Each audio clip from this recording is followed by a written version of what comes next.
We talked about Hardman. We talked about Juju. Another guy who's been on kind of a lot of people are saying one of the biggest dominoes to fall for the Chiefs this offseason is starting with the future of Frank Clark, who's due over $28 million in 2023.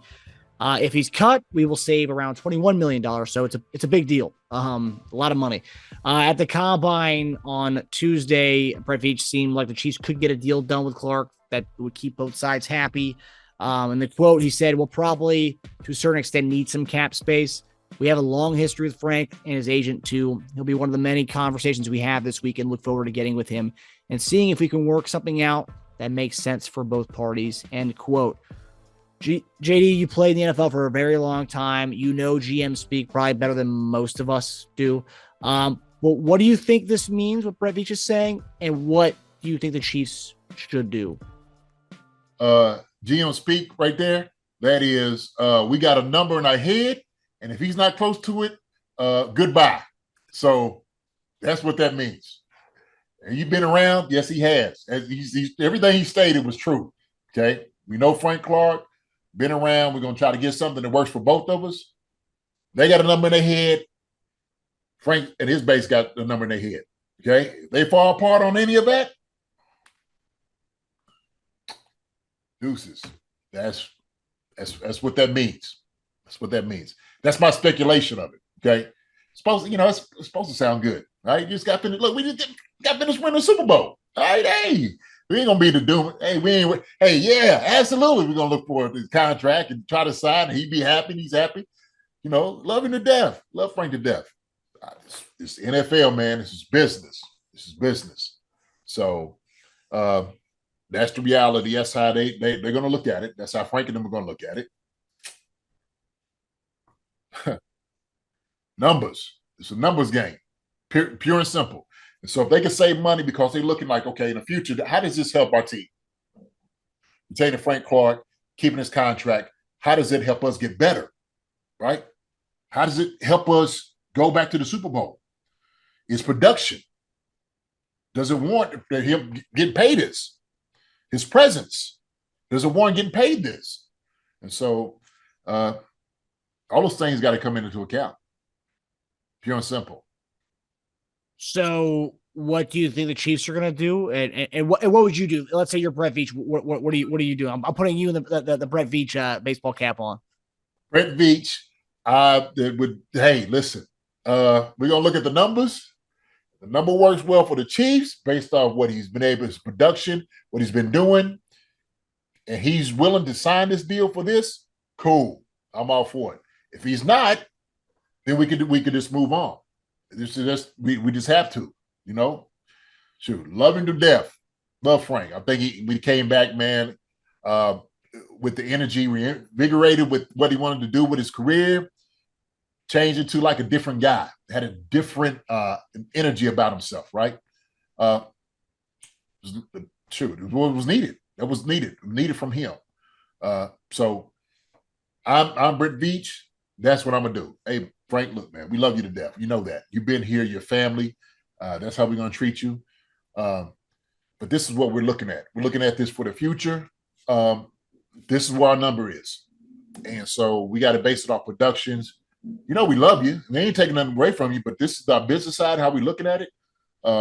That's what we got to look at. We got to look at our interests, and you got to look at yours. So that's what I would do. So does that mean that I would get rid of Frank Clark? Only if the numbers don't work. Numbers don't work. Hey, man. 28 million is a lot. So I'm looking at last year. I'm not doing 28 million. Not doing it. Not doing 28 million. I'm not seeing that. I'm not seeing that number. I'm not seeing 20 million. Yeah. Sorry. Man. So last year he did that restructure back in March of 2022. So March 18th, 2022. So right around free agency, with the beginning of it. Clark agreed to a contract restructure that cleared more than $12.6 million in cap space. Clark's base salary drops from $19 million to just $3.725 million. That's a pay cut of more than $15 million. So he did do a lot for us last year. That's a lot. Gosh, to do that 2 years in a row, that's tough for a player to do. I can't see that happening. Oh, listen, hey, it's tough, but this is the business. What ends up happening, what happens is the more money you make, the more expensive you become. That's it, period. That's what happens. And so you can price yourself out of the market because it's like you become too expensive. If you're not in our future plans, then you're just not. Love him to death. Love, shoot. He done everything he needed to do to get himself back, going through the medical issues and things of that nature, off the field, all those different things. And he bounced back from that. He needs to be commended for that. For what he gave the team last year. Bravo, needed to be commended for that. Yeah, but I know GMs have Brett Veach is, right? Talking about frugality. Okay. This is the deal. Yeah, I mean, like if he were, to restructure to do some kind of incentive based thing, the way Dunlap's stats, the way Dunlap's contract was, because what was it? It was 1 year, $8 million, but it was incentive based to get to $8 million, and I think it was like 4 guaranteed or something like that. I think they're probably looking for something more along those lines, right? Because what was Dunlap's number compared to Frank? So I don't even know at the moment. Can you? That's why I was thinking that. So Dunlap had last year. Dunlap had. I'm just looking at sacks. I mean, gosh, man, it's almost identical. Dunlap had 14 assisted tackles, 4 sacks, 39 combined tackles and assisted tackles. Frank Clark's stats. This is no way this is the same. Oh my gosh. 39 combined, also tackles and assisted, 14 assisted as well, and 5 sacks. So he only had 1 more sack. This is regular season. Yeah. Only 1 more sack than Dunlap. That's pretty crazy. And Dunlap had that incentive-based deal. Yeah. That's where the conversation is. Yeah, you're not spending $20 million for guys getting 5 sacks a year. Just not. That, to me, it doesn't rhyme right. Doesn't. Shoot. Just doesn't. Yeah, I mean, and also like, gosh, because it'd be great to that'd be not one less need, because I still think we still need to go after an edge in the draft, but being able to keep him on some kind of incentive based deal, if you were to restructure that and to make it more of an incentive based Dunlap type deal, I'd be happy with having Frank Clark in the locker room. I mean, he's been there for both Super Bowls, and so it's like it'd be great to have him there. You got the veteran presence, and then you also add another young guy, and you had Clark as kind of the mentor vet that he was for Karlaftis this year. So like, you try look as a guy in the league, you're trying to hit the league over the head as much as possible, as fast as possible, when you can. Mm-hmm. That's how it is. Okay. And so, do we know as far as his earning power is behind him now from where he was getting to 20? Yeah, it is. Yeah, it is. Unless he just be able to revamp it to come up like now, all of a sudden you got to get 16 sacks. You got that in you? Shoot, you got that in you? Then shoot, we got more money for you. Yeah, I think that's the cool thing about doing an incentive-based deal. Obviously, it's better to have the guaranteed money. But I think if a guy does think they have it still, but he wants to stay with the team, you make an incentive-based deal and you think you still have it, you can maximize that entire incentivized deal. But man, he hasn't. I mean, since his breakout season with since his 13 sack season with Seattle, that was the year we traded for him. His highest sack total was 8 tackles. And obviously, there's more to the edge rushers game than just sacks, but just looking at sacks, 8, 6, 4.5, 5. That's what he's done with us. So it's like it's pretty much gone like this. A little bit of an uptick this year, but hey, man, hey, I don't think you can justify that. Validate getting that type of money. Yeah. Okay. I don't see it. I don't see it.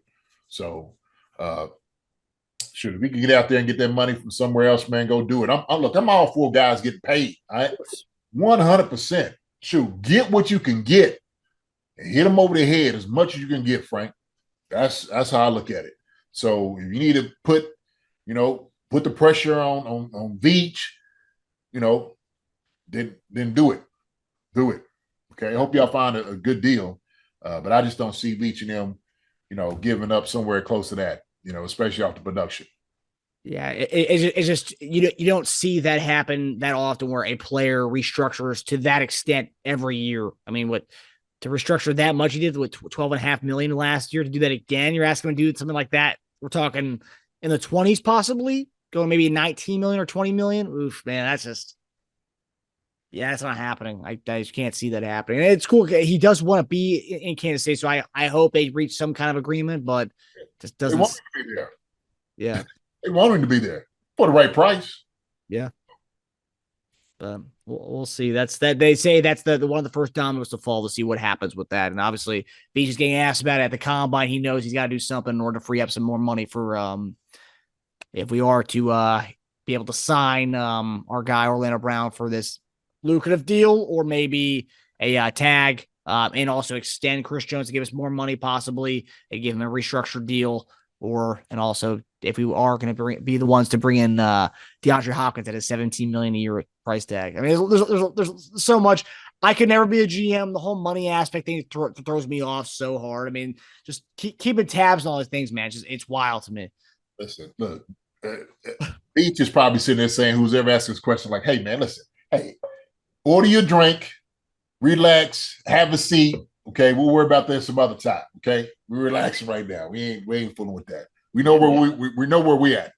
So, well, it's funny because he answered, like, in that quote, he said, this is a lot of what the combine is. We're talking to the agents and stuff. It's a lot about evaluating these guys, but we're talking to the agents and trying to bring these prices down, and trying to bring the bargain down. Yeah. Hi, everybody. Thanks for watching. Subscribe here to get the latest from the show. Also, be sure to check out the best clips from Chief Concerns. And if you prefer to listen to the show, subscribe and follow us on Apple Podcasts, Spotify, and anywhere else you get your podcasts.